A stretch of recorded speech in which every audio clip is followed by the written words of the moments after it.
கட்டின வீடு ஆல்ரெடி பார்த்தீங்கன்னா நல்ல வாஸ்துப்படி கரெக்டாக வந்திருக்கு, வாங்கலாமா அப்படின்னு சிந்தனை வரும். ஆக மொத்தம் சொத்து சம்மந்தப்பட்ட ஒரு யோகம் இருக்குதுங்க. அதை பார்த்துக்கங்க. வீடு திசை எந்த பக்கம், வாசல் எந்த பக்கம் அப்படிங்கிறது ஜாதக ரீதியாக மற்ற அம்சங்கள் இருக்கு. அப்படி ஏதாவது பார்க்கணும்னா கீழே இருக்கிற எண்களுக்கு கான்டாக்ட் பண்ணுங்க. ரைட். இப்போ குழந்தை பிறப்பு.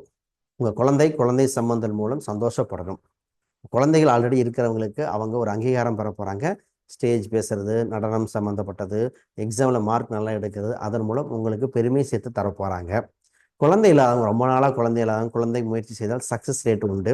ஆக மொத்தம் இந்த வருகின்ற வருடத்தில் குழந்தைகள் வாய்ப்பு உண்டு. அப்போ இந்த சுக்கர உச்சம் பெறுது இல்லையா, இந்த நேரத்தில் அந்த முயற்சிக்கு அந்த உடல்நிலை முயற்சிகள், டாக்டரை பார்க்கறது, இதெல்லாம் பண்ணும்போது குழந்தை பிறப்பு உண்டு.